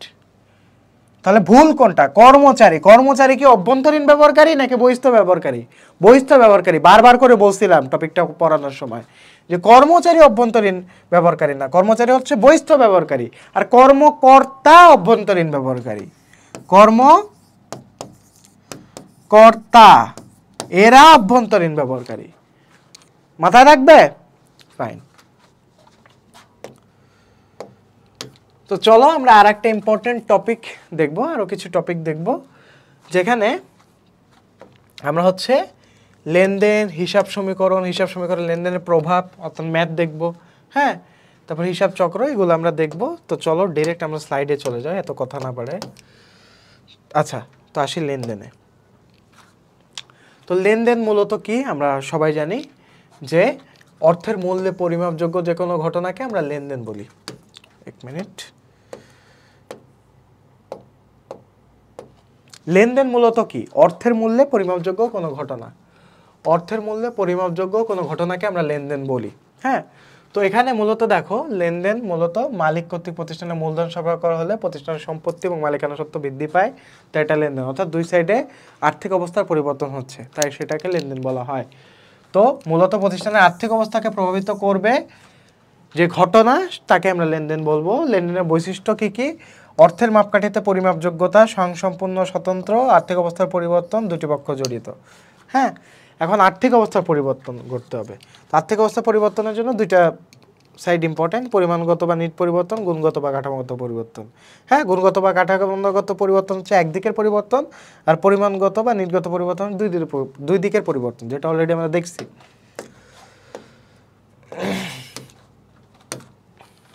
আচ্ছা, এখন আসতেছি আমরা ম্যাথে। ওকে, ফাইন। তো দেখো এখানে একটা এক্সাম্পল দেওয়া আছে যে প্রতিষ্ঠানের মালিক কর্তৃক 50,000 টাকা বিনিয়োগ করা হলো। এই লেনদেনটির ফলে প্রতিষ্ঠানের নগদ নামক সম্পত্তিটা বৃদ্ধি পাইছে এবং মালিকানা সত্ত্ব বৃদ্ধি পাইছে। রাইট, নগদ বৃদ্ধি পাইছে এবং মালিকানা সত্ত্ব বৃদ্ধি পাইছে। এখন আবার ধারের যন্ত্রপাতি ক্রয় করা হলো 75,000 টাকা। ধারের যন্ত্রপাতি কত টাকা ক্রয় করা হয়েছে? 75,000 টাকা। এই লেনদেনটির ফলে যন্ত্রপাতির নামক সম্পত্তি বৃদ্ধি পায় 75,000 টাকা এবং দায় বৃদ্ধি পায় 75,000 টাকা। হ্যাঁ, তো দেখো এখানে মূলত কি কি করা হয়েছে? পূর্বের যোগফল কত ছিল? 75,000।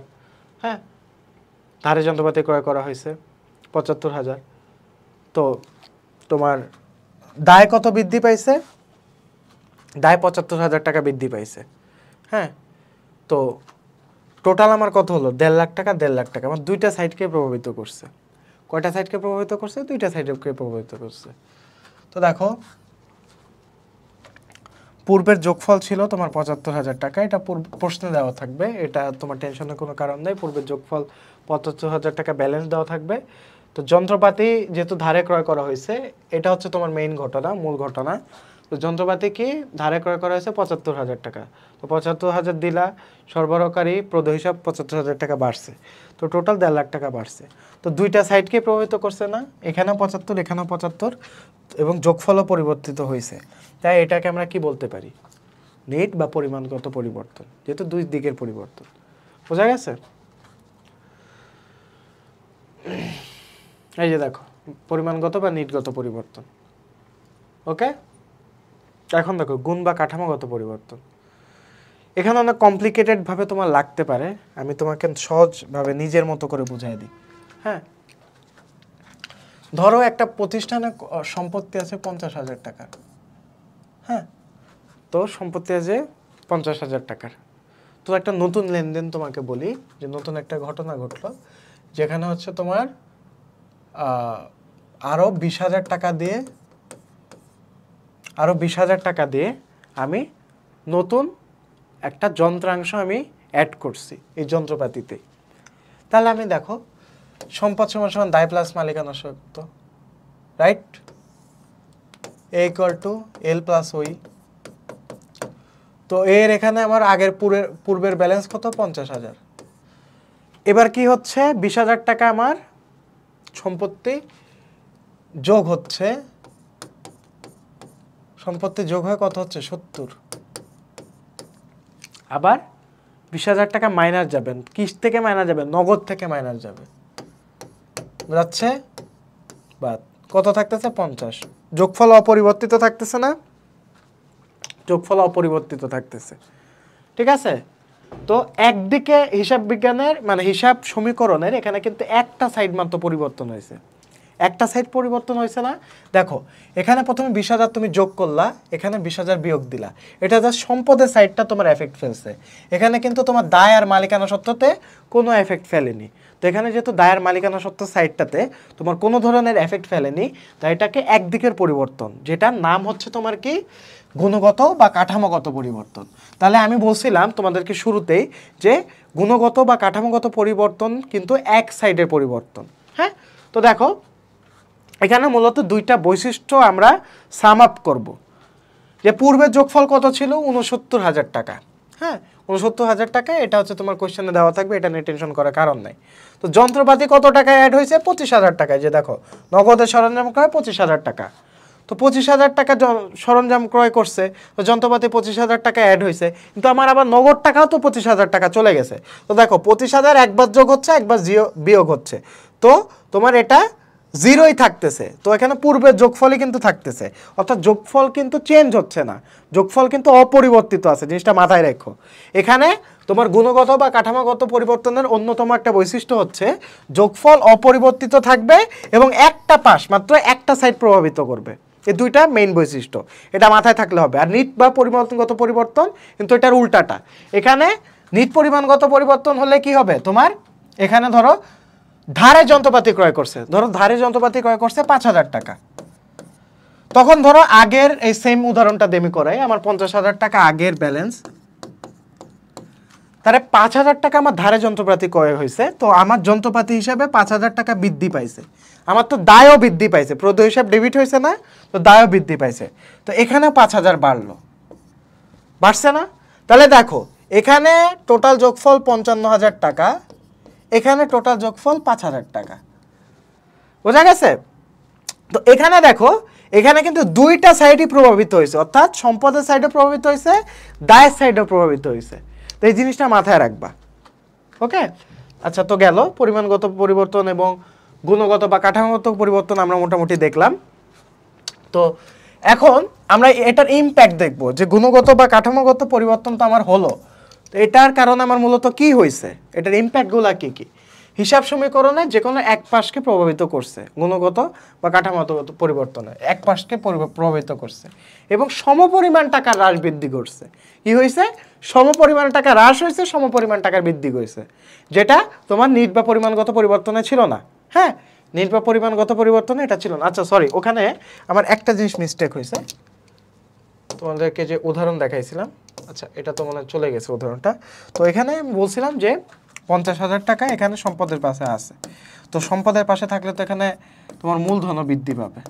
হ্যাঁ, তো ওইটা হয়তো বা ভুল হয়েছে, তো এটা ব্যাপার না, এটা মাথায় থাকলেই হবে যে গুণগত বা কাঠামোগত পরিবর্তনে তোমার যে কোনো একটা সাইড এবং একই ধরনের হ্রাস বৃদ্ধি ঘটবে। হ্যাঁ, তো এটা এখানে সেই জিনিসটাই বলা হয়েছে যে তোমার যে কোনো এক পাশকে প্রভাবিত করবে, মালিকানা সত্ত্ব যে কোনো একটা পাশে সমপরিমাণ হ্রাস বৃদ্ধি ঘটবে, কি কথাটা থাকবে? সমপরিমাণ কথাটা থাকবে, বোঝা গেছে? এবং যোগফল পরিবর্তন হবে না, যোগফল কি হবে না? পরিবর্তন হবে না। আচ্ছা, এখন আমরা লেনদেনের শ্রেণী বিভাগ সম্পর্কে জানবো, যে প্রতিষ্ঠান ভিত্তিক লেনদেন দুই প্রকার, একটা হচ্ছে আন্তঃলেনদেন, বই লেনদেন। আন্তঃলেনদেন মানে প্রতিষ্ঠানের মধ্যেই তোমার আদান প্রদান, অর্থের আদান প্রদান। বই লেনদেন মানে প্রতিষ্ঠানের বাইরে আদান প্রদান। ওকে, তো আন্তঃলেনদেন কি? বাইরের কোনো পক্ষের সংশ্লিষ্টতা ব্যতীত প্রতিষ্ঠানের মধ্যে যে লেনদেনগুলো হয় সেটা হচ্ছে আন্তঃলেনদেন, যার মধ্যে অবচয় ধার্যকরণ, অবলোপন ধার্যকরণ, অবচয় অবলোপন মূলত তোমার আন্তঃলেনদেন, এগুলো মাথায় রাখলে হবে। হ্যাঁ, এগুলো এমসিকিউর জন্য ইম্পর্টেন্ট। আর বই লেনদেন কোনগুলো? প্রতিষ্ঠানের বাইরে নর্মাল যেগুলা সবগুলো বই লেনদেন, বেতন পরিশোধ, ভাড়া প্রাপ্তি, যন্ত্রপাতি করে সব বই লেনদেন, মানে প্রতিষ্ঠানের বাইরে এই লেনদেনগুলো হচ্ছে, তুমি কমন সেন্স খাটালে বুঝবা। হ্যাঁ, আচ্ছা, তো গেল আন্তঃলেনদেন, বই লেনদেন গেল। এখন তোমার অর্থ আদান প্রদান ভিত্তিক আমি শ্রেণী বিভাগটা দেখব। অর্থ আদান প্রদান ভিত্তিক শ্রেণী বিভাগটা কি? অর্থ আদান প্রদান ভিত্তিক লেনদেন আমার মূলত তিন প্রকার। কয় প্রকার? অর্থ আদান প্রদান ভিত্তিক লেনদেন আমার তিন প্রকার। এক হচ্ছে নগদ লেনদেন, ধারে লেনদেন, অনগদ লেনদেন। এখন তোমরা বলতে পারো যে ভাইয়া যেটা ধারে ওইটাই তো অনগদ মনে হয়। না, এটা আলাদা, এটা একটু দেখবা, এই দুইটার মধ্যে তোমরা আলাদা। হ্যাঁ, এই দুইটা তোমরা মেস্ট আপ করবা, নগদ লেনদেন ঠিকই পারবা। নগদ লেনদেনটা আমি বেশি বলতেছি না, নর্মাল যে জিনিসগুলা, নগদে পণ্য বিক্রয় করা, বেতন প্রদান করা, পরিশোধ করা, আদায় করা, নগদে সেবা প্রদান করা, এগুলো সব নগদ লেনদেন। এখন দেখো ধারে লেনদেন কোনগুলা। দেখো ধারে লেনদেন এটা তোমাকে শনাক্ত করতে হলে ধারে কথাটা উল্লেখ থাকবে, প্লাস যে কোনো ব্যক্তির কথা উল্লেখ থাকবে বা কোনো প্রতিষ্ঠানের কথা উল্লেখ থাকবে। দেখো তাপস একটা ব্যক্তির নাম, তাপসের নিকট হতে পণ্য ক্রয়। আশরাফুল একটা ব্যক্তির নাম, আশরাফুলের নিকট হতে পণ্য বিক্রয়। ধারে সেবা প্রদান, অর্থাৎ ধার অথবা ব্যক্তির কথা উল্লেখ থাকবে ধারে লেনদেন শনাক্ত করতে হলে। আর অনগদ লেনদেন কোনগুলা? যেগুলো নগদ লেনদেনও না, ধারে লেনদেনও না। যেমন অবচয়। অবচয় কি? সম্পত্তির ক্ষয়। অবচয় কি? সম্পত্তির ক্ষয়। অবলোপন। অবলোপন কি? তোমার অবলোপনও ক্ষয়, কিন্তু এটা স্পর্শনীয় সম্পত্তির না, অস্পর্শনীয় সম্পত্তির ক্ষয়। হ্যাঁ, কুঋণ কি? কুঋণ হচ্ছে যে জিনিসটা তোমার ভবিষ্যতে পাওয়ার সম্ভাবনা নাও থাকতে পারে, সেটা হচ্ছে কুঋণ বা মন্দ ঋণ বলা হয় এটাকে। হ্যাঁ, তুমি তোমার এমন বন্ধু বান্ধব পাবা, এই বন্ধু বান্ধবের পকেটে একবার টাকা গেলে ওই টাকার ব্যাক আসে না, এটাই হচ্ছে কুঋণ। বোঝা গেছে? আচ্ছা, এখন উদ্দেশ্য ভিত্তিক শ্রেণীবিভাগ আমরা দেখি। উদ্দেশ্য উপর ভিত্তি করে লেনদেনকে 3 ভাগে ভাগ করা যায়। একটা হচ্ছে ব্যবসায়িক লেনদেন, অব্যবসায়িক লেনদেন আর ব্যক্তিগত লেনদেন। ব্যক্তিগত লেনদেন ধরো তোমাকে আমি বললাম যে ঠিক আছে তুমি আমাকে PS5 দিবা, আমি তোমাকে iPhone 16 দিব, বললাম কথার কথা, যোগ, এটাকে সিরিয়াসলি নিয়ে আবার ট্রল করো না আমারে। আচ্ছা, তো এটা গেল ব্যক্তিগত লেনদেন। হ্যাঁ, পারিবারিক বাজার খরচ তুমি দিলা, গৃহ সরঞ্জাম কিনলে, এগুলো সব ব্যক্তিগত লেনদেন, এটা আলাদাভাবে বোঝার কিছু নাই। অব্যবসায়িক তোমার প্রতিষ্ঠান যেগুলো আছে, যেমন স্কুল কলেজ, এগুলো তো অব্যবসায়িক, এগুলো কি কোনো ব্যবসা প্রতিষ্ঠান? ব্যবসা প্রতিষ্ঠান না। হ্যাঁ, এগুলো হচ্ছে তোমার অব্যবসায়িক লেনদেন। এই প্রতিষ্ঠানগুলোতে যে লেনদেনগুলো হয় সেগুলোকে আমরা অব্যবসায়িক লেনদেন বলি। এটা তেমন ইম্পর্টেন্ট কিছু না, এটা জাস্ট পড়তেছি পড়ার জন্য, ঠিক আছে? ইম্পর্টেন্ট যেখানে ওখানে আমি তোমাদেরকে ফোকাস দিতে বলবো। তারপরে ব্যবসায়িক লেনদেন, তো প্রতিষ্ঠানের ব্যবসায়িক উদ্দেশ্যে সংগঠিত লেনদেনকে ব্যবসায়িক লেনদেন বলে। ধারে পণ্য ক্রয়, হ্যাঁ, নগদে পণ্য ক্রয়, সবই তোমার ব্যবসায়িক লেনদেনের মধ্যে ইনক্লুডেড। ওকে, ফাইন। তো আমরা নেক্সট স্লাইডে যাই। তারপরে দৃশ্যমান লেনদেন, অদৃশ্যমান লেনদেন, যেটা অলরেডি আমি বলছি। দৃশ্যমান লেনদেন, অদৃশ্যমান লেনদেন, মানে অদৃশ্যমান যেটা ধরা যায় না বা স্পর্শনীয় না, সেটা অদৃশ্যমান লেনদেন। অদৃশ্যমান লেনদেন তোমার মনে রাখতে হবে যে অবচয়, অবলোপন, এগুলো সব কুঋণ, এগুলো সব অদৃশ্যমান লেনদেন। আর দৃশ্যমানগুলো তোমরা জানো, ধারে পণ্য ক্রয়, সরঞ্জাম ক্রয়, এগুলো সব দৃশ্যমান লেনদেন। আচ্ছা, এখন আমরা ম্যাথ প্র্যাকটিস করব। হ্যাঁ, আমরা ম্যাথ প্র্যাকটিস করব যে দেখো নিচের কোন লেনদেনটি করলে কোম্পানির মোট সম্পত্তি 15,000 টাকা বৃদ্ধি পাবে? বলো তো, মোট সম্পত্তি 15,000 টাকা বৃদ্ধি পাবে, এটা তোমরা কিভাবে সলভ করবা? A = L + OE, মোট সম্পত্তি 15,000 টাকা বৃদ্ধি পাবে। তো তোমাকে খুব দ্রুত এখানে ফাংশন করতে হবে। নগদ 15,000 টাকা দায় পরিশোধ করা হলে, 15,000 টাকা তুমি দায় পরিশোধ করছো, হ্যাঁ, অর্থাৎ তোমার 15,000 দায় আগে প্লাস ছিল, তোমার 15,000 দায় আগে কি ছিল? প্লাস ছিল। তুমি পরিশোধ করলে কি হয়ে যাবে? পরিশোধ করলে কি হয়ে যাবে? তোমার 15,000 নগদ টাকা থেকে চলে যাবে এবং তোমার 15,000 দায় থেকে চলে যাবে। বোঝা গেছে? তারপরে নগদ টাকায় একটি গাড়ি ক্রয় করা হলে, তো গাড়ি ক্রয় করে কি হচ্ছে? তোমার 15,000 টাকা তোমার এখানে গাড়ি কিনলে, এ সাইডে গাড়ি কিনলে 15,000 টাকার গাড়ি তোমার যোগ হচ্ছে, আর 15,000 টাকা মাইনাস হচ্ছে, নগদ টাকা চলে যাচ্ছে। তাহলে মোট সম্পত্তি কি বৃদ্ধি পাচ্ছে? না, যেমন তেমনই আছে, যেমন তেমনই আছে। আর এখানে মোট সম্পত্তি মাইনাসে আছে, তো কর খাওয়া হচ্ছে না। ধারে 15,000 টাকা আসবাবপত্র ক্রয় করা হলে, এখন ধারে আসবাবপত্র ক্রয় করা হলে দেখো 15,000 টাকা বৃদ্ধি পাবে আসবাবপত্রে, আর দায় বৃদ্ধি পাবে 15,000। তার মানে এটা প্লাস আছে না 15,000, তার মানে এটা অ্যান্সার হবে, গ হবে। এখানে যদিও ক দেওয়া, ভুল দেওয়া, এখানে গ হবে। কি হবে? গ হবে। আরও ঘ নাম্বার দেখি, দেনাদারের কাছ থেকে 15,000 টাকা আদায় করা হলে, তো আদায় যদি করা হয় তাহলে দেনাদার কমে যাবে, নগদ টাকা কমে যাবে, তাহলে তো এটাও হচ্ছে না। তো এটার অ্যান্সার কি হবে? গ। ধারে 15,000 টাকা আসবাবপত্র যদি ক্রয় করি তাহলে আমার মোট সম্পত্তি 15,000 টাকা বৃদ্ধি পাবে। তো ধারে 15,000 টাকা, আমার 15,000 টাকার আসবাবপত্র ক্রয় করা হলে আমার কি কি ইম্প্যাক্ট পড়তেছে চলো দেখি। ধারে 15,000 টাকা আসবাবপত্র ক্রয় করলে আমার আসবাবপত্র হিসাবে 15,000 যোগ হচ্ছে, প্লাস দায়ে 15,000 যোগ হচ্ছে, তো টোটাল আমার সম্পদ 15,000 টাকা বৃদ্ধি পাচ্ছে। তো এখানে কোশ্চেনে কি আসছে যে মোট সম্পদে 15,000 টাকা বৃদ্ধি পাবে, নিচে কোনটি? ধারে আসবাবপত্র। তো এটা তোমার দ্রুত ব্রেনে খেলাতে হবে। এটা আমি ভেঙে ভেঙে দেখাইছি, কিন্তু এটা তোমার দেখার সাথে সাথে মনে করতে হবে যে না, নগদ 15,000 টাকা দায় পরিশোধ, নগদ টাকা চলে যাচ্ছে, তার মানে এটা 15,000 টাকা কেমনে বৃদ্ধি পাবে? বাদ। নগদ 15,000 টাকা গাড়ি ক্রয় করছে, নগদ তো একটা সম্পদ চলে যাচ্ছে, বাদ। ধারে 15,000 টাকা ক্রয় করছে, তার মানে কি আসবাবপত্র আসছে আবার দায় চলে গেছে, এখানে কোনো কিছু হ্রাস পাচ্ছে না, তার মানে এটা গ নাম্বার ডান। এইভাবে দ্রুত মাথায় খেলাতে হবে, অ্যাডমিশন মাথার খেলা, এটা বুঝতে হবে। হ্যাঁ আচ্ছা, তো দেখো এটা আমরা দেখি যে 1 মিনিট,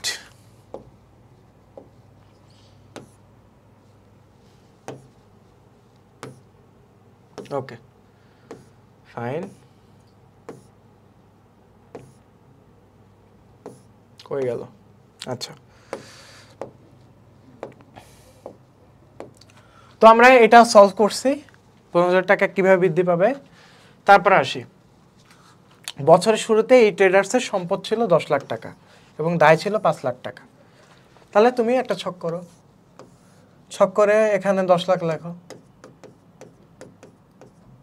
এখানে কত 5 লাখ লেখো।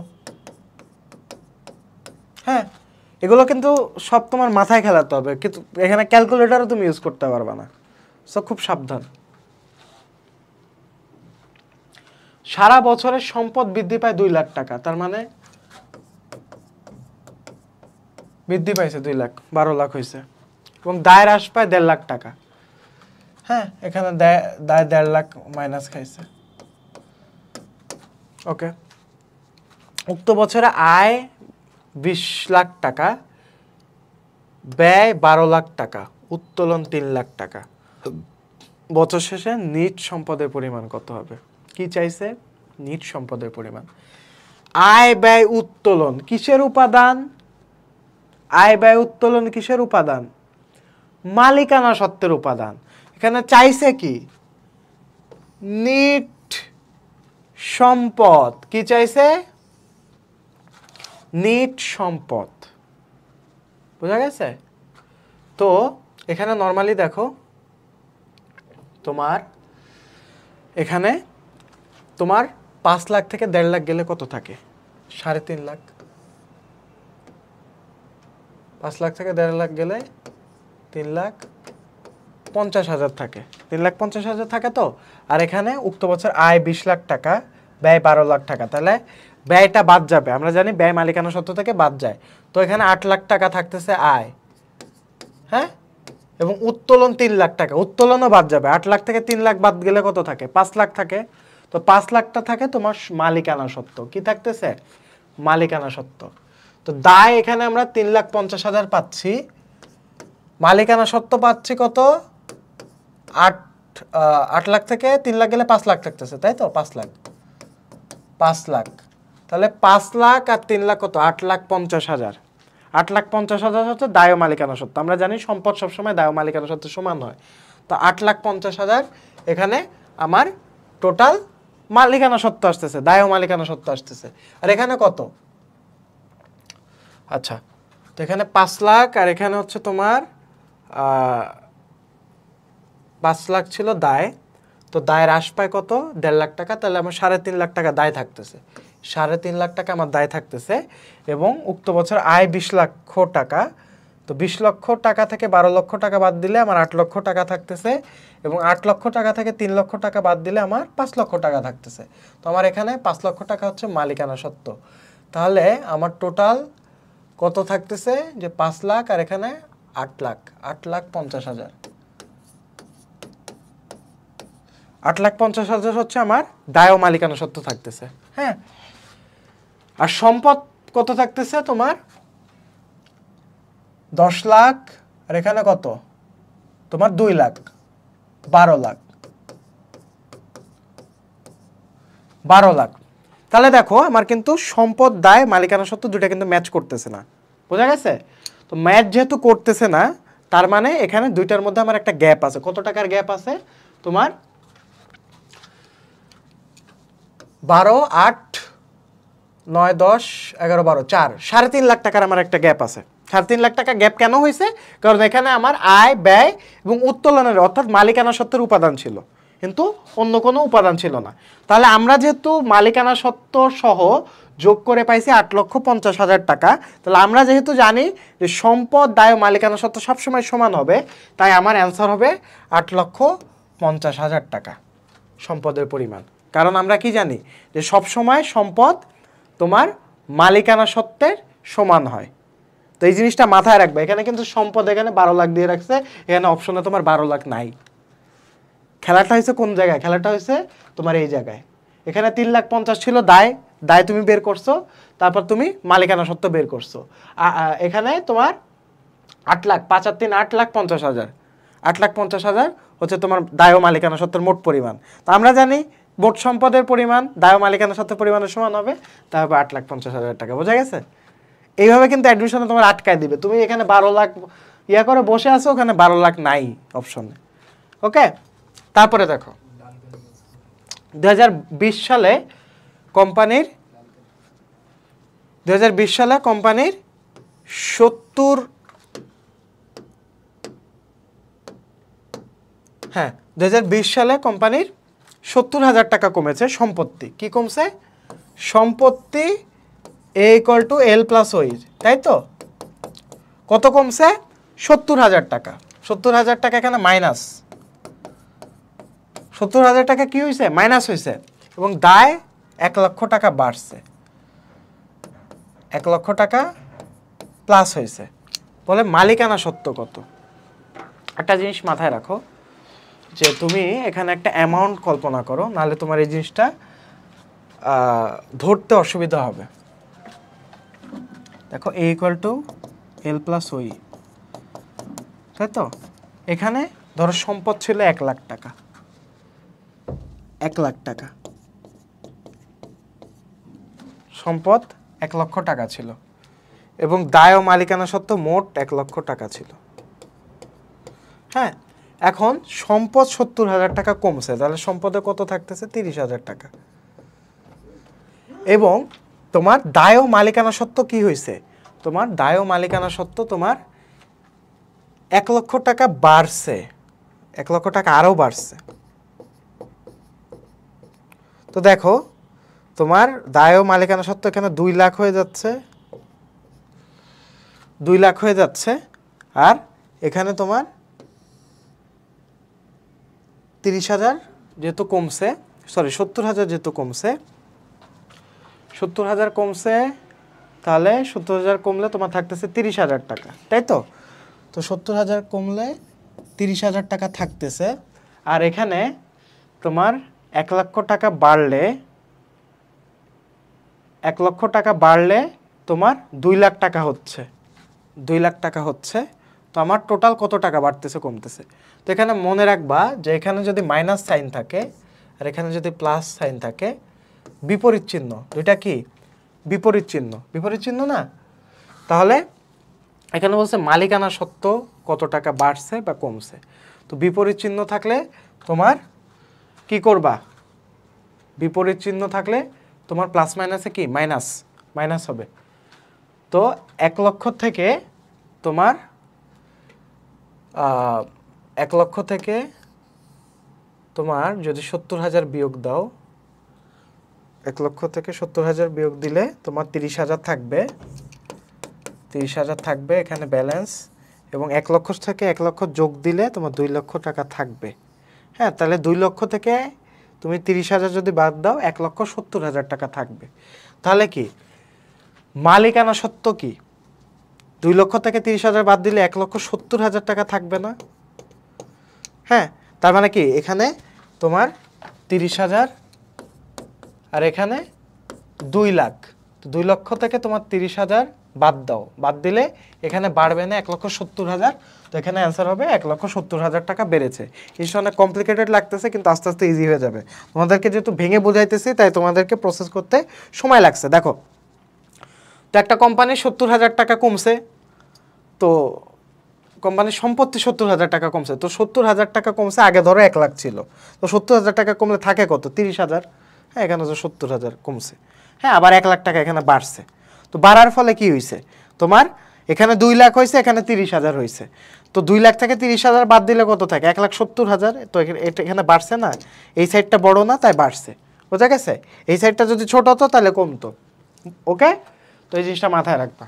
1,70,000 টাকা বেড়েছে। তো এইভাবে তুমি অ্যামাউন্ট কল্পনা করে লিখতে হবে, তাহলে তুমি বুঝতে পারবা। ওকে, তো আরেকটা জিনিস শর্টকাটও মাথায় রাখতে পারো যে 70,000 টাকা এখানে কমছে, মাইনাসে আছে, এখানে 1 লক্ষ টাকা বাড়ছে, প্লাসে আছে। তো আমরা যদি বিপরীত চিহ্ন থাকে, এক জায়গায় যদি মাইনাস থাকে, মানে এক পাশে যদি মাইনাস থাকে, equal to L plus OE, তো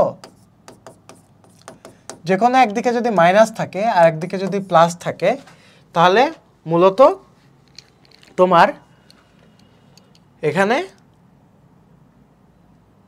তোমার যোগ করে দিবা 1,70,000, মানে এখানে তোমার 70,000 টাকা কমছে আর 1 লাখ টাকা বাড়ছে, একটা কমছে একটা বাড়ছে, কিন্তু দুইটা যোগ করে কত হবে?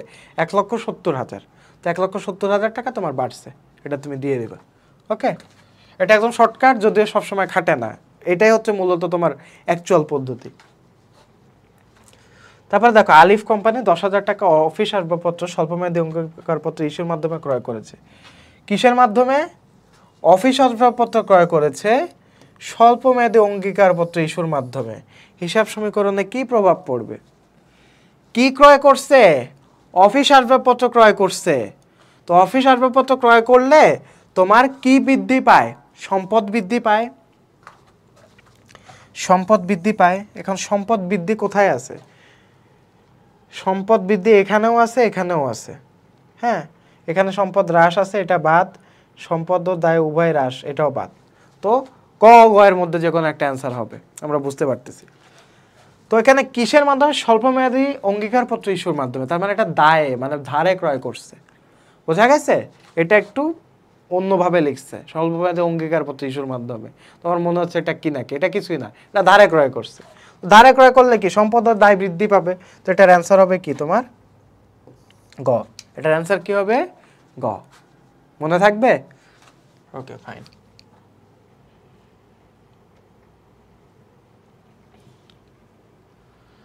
আচ্ছা, তো দেখো, নিচের কোন খরচটির জন্য তোমার নগদ অর্থ ব্যয় হয় না? নিচের কোন খরচটির জন্য নগদ অর্থ ব্যয় হয় না? বলো। আমি তোমাকে বলছিলাম, কমিশন, বিমা, ভাড়া, বেতন, অবচয় কোনটা? অবচয়। এটা অনেকবার আসছে, এই কোশ্চেনটা অনেকবার আসে, অনেকবার রিপিট করা হয়েছে এই কোশ্চেনটা। অবচয় কি? তোমার ক্ষতি। হ্যাঁ, অদৃশ্যমানভাবে তোমার যে সম্পত্তির ডাউনফলটা হয় সেটা হচ্ছে তোমার অবচয়। তো অবচয়ের সাথে কি কোনো নগদ অর্থের জড়িত? এটা একটা অনগদ লেনদেন না, এটা অনগদ লেনদেন, অবচয় অবলোপন। হ্যাঁ, তো এটার অ্যান্সার হবে অবচয়। নিচের কোন ঘটনাটি হিসাব বিজ্ঞানে লিপিবদ্ধই হয় না? একজন কর্মচারী যখন চাকরিচ্যুত হয়, এটার সাথে কি আর্থিক অবস্থার পরিবর্তন জড়িত? এটার সাথে আর্থিক কোনো অবস্থার পরিবর্তন জড়িত না। তো এটা লেনদেন না। বোঝা গেছে? নিচে কোনটি লেনদেন নয়? 10, গ্রাহকের নিকট অগ্রিম গ্রহণ 50,000 লেনদেন, পরবর্তী মাসে চুক্তি সম্পন্ন করা হলো এবং 1,000 টাকা দেওয়া হলো। ওকে, ব্যবস্থাপক নিয়োগ করা হয়েছে, কিন্তু ব্যবস্থাপককে কি এখনো টাকা দেওয়া হয়েছে? হয়নি, তাহলে এটা লেনদেন নয়। এবং বাকিগুলা সব লেনদেন। বোঝা গেছে? আচ্ছা, তো এই পর্যন্তই হচ্ছে আজকে আমাদের ক্লাস। তো নেক্সট চ্যাপ্টারে আমরা হচ্ছে নেক্সট টপিকে আমরা আরও যেই টপিকগুলো আছে, তোমার মজুদ পণ্য, তারপরে আরও যে হিসাব, এই সংক্রান্ত আরও বিস্তারিত আলোচনা করব। তো আজকের ক্লাসে এই পর্যন্তই, দেখা হচ্ছে পরবর্তী ক্লাসে। আসসালামু আলাইকুম।